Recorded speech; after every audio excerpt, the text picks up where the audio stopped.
परम पूज्य दद्दा जी के पुण्य से, पूज्य दद्दा जी के पावन पुण्य से हम सबको सत्संग भी मिल रहा है। हम सबको भगवान शिव के इस पावन शिवलिंग निर्माण से जुड़ने का अवसर भी मिला और पूज्य दद्दा जी के सुपुत्र भैया श्री अनिल भैया जी यहाँ विराजे हैं। आत्मा वही जायते पुत्र, भैया जी विराजे हैं तो ऐसा लग रहा है कि साक्षात दद्दा जी ही विराजे हैं। तालियां बजा के भैया का बहुत बहुत स्वागत करें।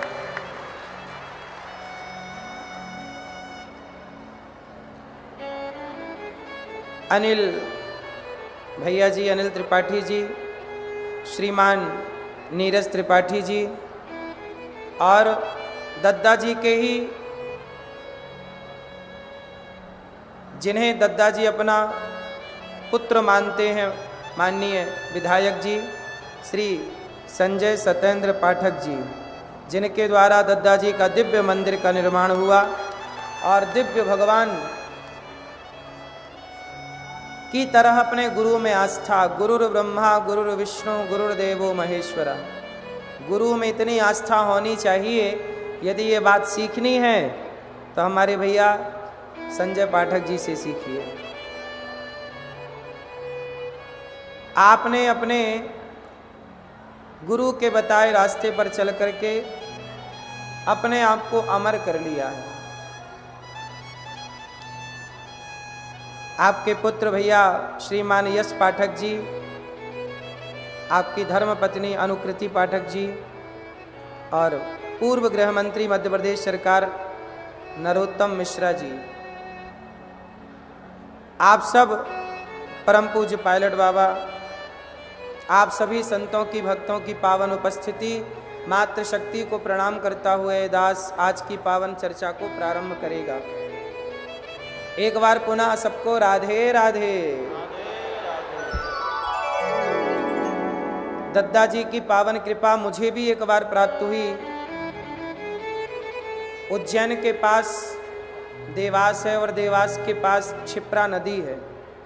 क्षिप्रा मैया के किनारे एक बार पूज्य दद्दा जी का कार्यक्रम चल रहा था शिवलिंग निर्माण का, और क्षिप्रा मैया के उस तरफ दद्दा जी का कार्यक्रम था और क्षिप्रा मैया के इस तरफ ये दास अनिरुद्ध उस समय वहाँ कथा करने गया था।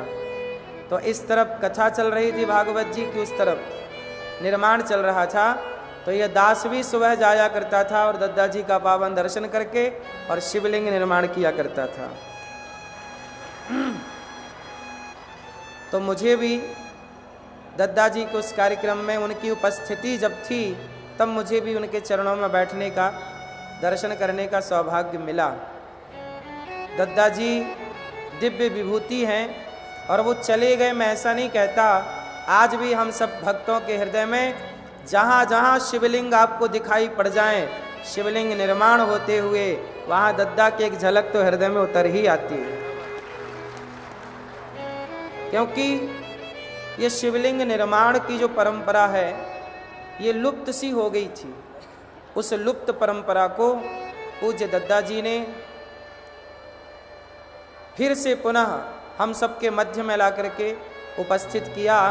और जैसे समुद्र मंथन हुआ तो अमृत लेकर के धन्वंतरी भगवान प्रकट हुए, ऐसे शिवलिंग लेकर के दद्दा जी प्रकट हुए इस कलिकाल में।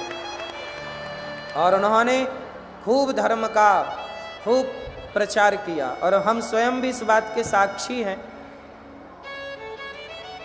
सब जगह उनके कार्यक्रमों को देखते थे और करोड़ों करोड़ 607 लगभग 600 करोड़ से अधिक शिवलिंग का निर्माण पूज्य दद्दा जी ने कराया है। ऐसी उनकी स्मृति में, उनकी याद में हम सब यहाँ विराजे हैं। दद्दा जी के दिव्य उपस्थिति भी है हम मंदिर में।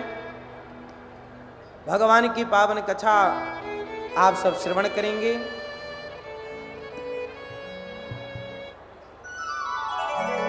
प्रिय भक्तों,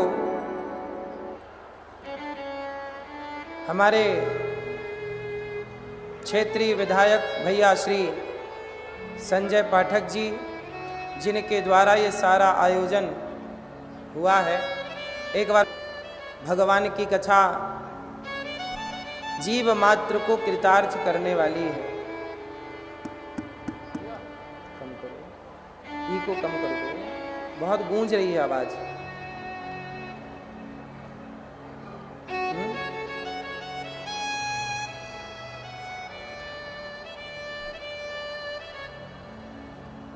आप सब अच्छे हैं, सब ठीक हैं? मैया शोर ना करो मेरी माँ।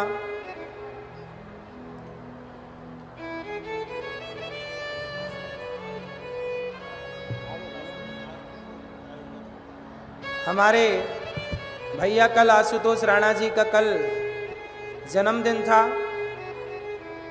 कल प्रतिष्ठा में दद्दा जी की आंखों की पट्टी उतारी गई और आंखों का, नेत्रों का दर्शन हुआ। कल आंखें खुली दद्दा जी की प्रतिष्ठा के दौरान। तो कल आशुतोष राणा जी, भैया आशुतोष राणा जी की भी कल जन्मदिन था।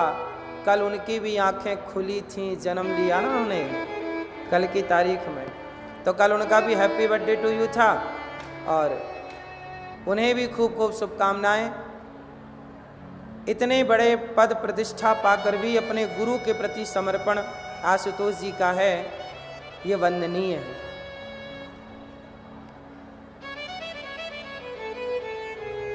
वृंदावन भगवान श्री कृष्ण की लीला है, श्री कृष्ण की प्रेम की नगरी है और दद्दा जी शिव के उपासक हैं। आओ शिव की चर्चा करते हैं।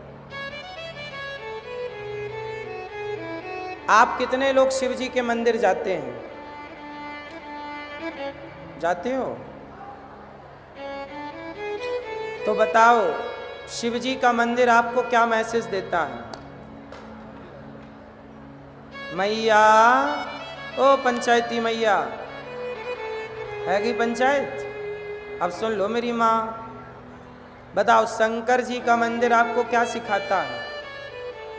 शंकर जी किसकी माला पहने हैं? किसकी? सर्पों की, नाग की, सांपों की माला, सर्पों की माला। मैया बताएंगी, पीली मैया सर्पों की माला क्यों पहनती हैं? पहनते हैं शंकर जी। क्यों पहनते हैं मेरी माँ? ये पीली मैया आगे बैठी हैं, झोला लिए।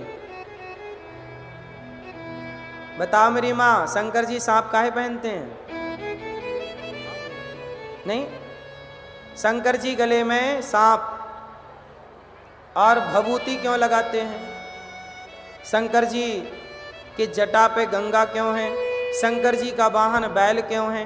गणेश जी का वाहन चूहा क्यों है? शिवलिंग निर्माण होता क्यों है? क्यों? इन प्रश्नों का उत्तर क्या है? कितने लोग चाहते हैं कि इस प्रश्न का उत्तर मिले? सुनो तो ध्यान से सुनिएगा। भगवान शंकर कौन है? शंकर जी कर्पूर गौरम करुणावतारम संसार सारम भुजगेन्द्रहारम सदा वसंतम हृदयारविंदे भवं भवानी सहितं नमामि। शंकर जी के गले में सांपों की माला क्यों है? अच्छा, भगवान नारायण किस पर लेटते हैं? शेष नांग पर। भगवान नारायण का बिस्तर क्या है? शेष सैया। शेष नांग जी पर भगवान नारायण लेटते हैं। तो शंकर जी कहते हैं कि शेष नांग पर भगवान नारायण के चरण पड़े हैं और शेष भगवान नारायण के चरण जहाँ पड़ते हैं वह चरण रज पाने के लिए सर्पों पे भगवान के चरण पड़ गए। पास से बोलना। भगवान शंकर जी ने कहा कि शेष नांग पर भगवान के चरण पड़े हैं। तो जब शेष पर भगवान के चरण पड़ गए तो तो शेष को गले की माला बना के पहन लिया भगवान शंकर ने कि ये भगवान के चरणों का प्रसाद है। बात समझ में आई? शंकर जी कहते हैं सांप क्या है? काल ब्याल मुखग्रास त्रास निर्णास है तवे। सांप मतलब काल, सांप मतलब काल। शंकर जी कहते हैं जिसके हृदय में राम है सदा वसंतम हृदयारविंदे, जिसके हृदय में भगवान बसते हैं तो काल उसके गले में ही लटका रहता है, पर काल भी बाल भी बांका नहीं कर सकता, क्योंकि जब हृदय में भगवान हो तो काल क्या बिगाड़े? तो कालों के काल महाकाल भगवान शंकर, क्योंकि काल गले में लटक रहा है। किसके गले में? शंकर जी के। सांप क्यों लटक रहा है शंकर जी के गले में?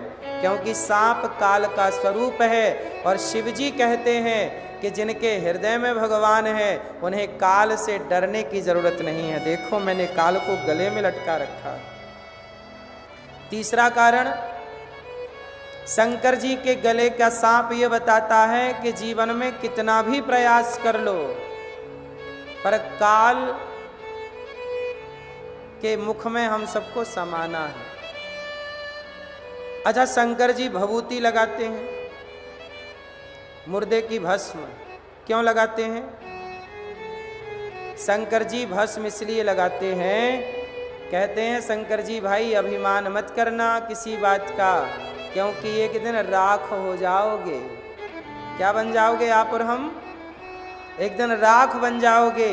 शंकर जी कहते हैं घमंड किस बात का? देख मैं राख लगा के घूमता हूँ, आज किसी बात का घमंड है, चिंता ना कर, एक दिन राख बन के मेरे शरीर में लगा होगा, तो भस्मी लगी होगी। एक दिन हम सब क्या हो चुके होंगे? भस्म। इसलिए शिव जी भस्म लगाते हैं। शंकर जी के मंदिर जाओ तो अभिमान मिटा के जाना, क्योंकि वहाँ शिव जी कहते हैं कि एक दिन आप भी राख बन जाओगे। हम और आप एक दिन क्या हो जाएंगे? राख हो जाएंगे।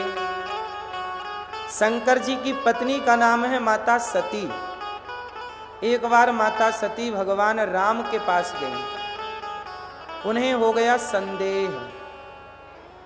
क्या हो गया? राम जी खोज रहे हैं, हे सीता हे खग मृग हे मधुकर श्रेणी, तुम देखी सीता मृग नैनी, हे खग मृग हे। एक बार क्या हुआ, माता सती ने भगवान राम की परीक्षा लेनी चाहिए।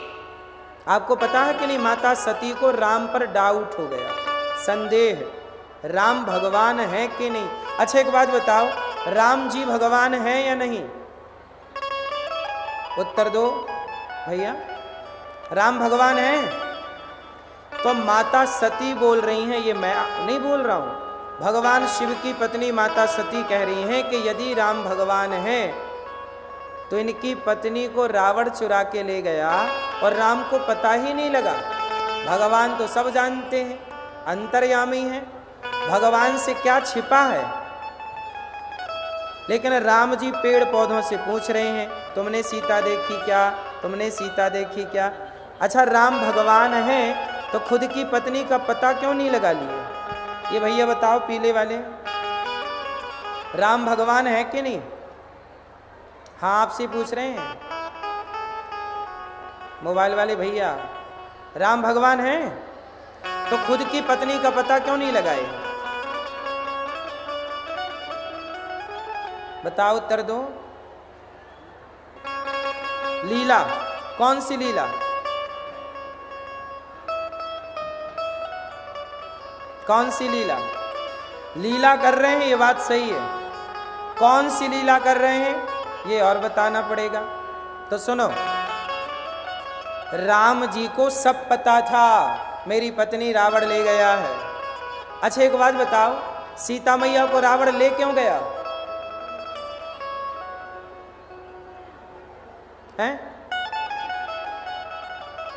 रावण सीता मैया को इसलिए लेकर के गया क्योंकि रावण चाहता था कि मेरे घर राम आए, मेरे घर। अच्छा, राम उसके घर जाते नहीं, क्यों जाते? तो सीता मैया को चुरा के ले गया। इसी बहाने अब कौन आएगा? राम आएंगे।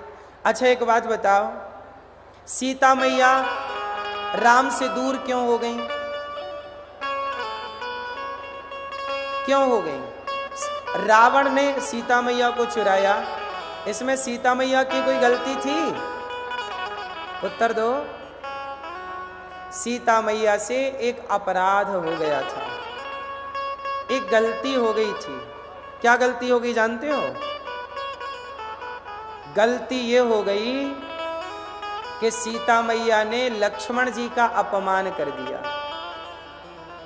सीता मैया से दो अपराध हुए। पहला अपराध, सीता मैया ने राम जी से कहा हमें सोने का मृग चाहिए, हमें सोने का। अब राम जी बोले कि मेरी सीता क्या मेरे से मन हटाकर अब सोने में मन लगा रही है? तो राम जी बोले कि सोने का मृग तो होता नहीं है सीता, यदि सोने का मृग चाहिए तो सोने के मृग में कितना सोना होगा? आपका मन यदि राम से हटकर सोने में लग गया है तो राम जी बोले चलो आपको हम सोने की लंका भेज देते हैं, वहाँ खूब सोना है, खूब सोना देखना, जब तक मन शांत ना हो जाए, तसल्ली ना हो जाए, तब तक सोने की लंका खूब निहारना, देखना। सीता मैया का मन राम से हटा, सोने में लगा, तो राम जी ने सोने की लंका दे दी। इसलिए कहता हूं कि तनिक भी मन भगवान से हटाओ ना, क्योंकि मन जहां लगेगा भगवान वो दे देंगे आपको। मन सोना में लगेगा भगवान सोना दे देंगे, पैसा में लगेगा पैसा दे देंगे। एक बात बताओ, पैसा ज्यादा अनमोल है कि भगवान ज्यादा अनमोल है? सीता के पास राम थे तो सोना चाहिए था, और सोने की लंका में थी तो राम चाहिए। लंका में रो रही है सीता मां, किसके लिए? बोलो। लंका में सीता मां रो रही हैं किसके लिए? राम के लिए। और जब राम के पास थी तब क्या चाहिए था? ऐसे ही है, जिसके पास जो होता है उसकी कदर नहीं होती। राम है तो राम की कदर नहीं। इसलिए कहता हूं कि सोना मिल भी जाए और राम ना मिले तो सोना पाके करोगे क्या? तो अब चलते हैं आगे। सीता मैया का मन सोने में लग गया तो सोना की लंका मिल गई। अच्छा, जब राम जी ने मारीच को मारा तो मारीच ने मरते समय क्या चिल्लाया? जोर से क्या बोला? क्या बोला? राम। राम नहीं, हा लक्ष्मण। लक्ष्मण क्या बोला? हा लक्ष्मण। तब सीता मैया को लगा कि मेरे राम संकट में है। तब तुरंत सीता मां ने लक्ष्मण जी को आदेश किया कि जाओ, राम संकट में है। लक्ष्मण जी ने मना कर दिया कि माता वो संकट में नहीं हो सकते, वो भगवान है। सीता मैया बोली नहीं, आप जा नहीं रहे हो, जाओ, राम खतरे में है। लक्ष्मण जी बोले वो भगवान है मां, वो खतरे में नहीं हो सकते। जब लक्ष्मण जी नहीं गए तो सीता मां ने बड़ा कठोर शब्द कहा। सीता मां ने कह दिया कि तुम्हारी तो नियत ही खराब है, आरोप लगा दिया। तब लक्ष्मण जी बेचारे रोते रोते लक्ष्मण रेखा खींच करके चले गए। मां इससे बाहर ना जाना। अच्छा एक बात बताओ, लक्ष्मण जी ने अपना परिवार छोड़ा कि नहीं? पत्नी छोड़ी ना, सुख छोड़ा ना, किसके लिए? राम के लिए। और आज जो राम के लिए सब छोड़ के आए लक्ष्मण, सीता मैया ने उनका अपमान कर दिया, उन्हें गलत गलत शब्द कह दिए। लक्ष्मण जी बेचारे रोने लग गए और तुरंत चले गए। अब बताइए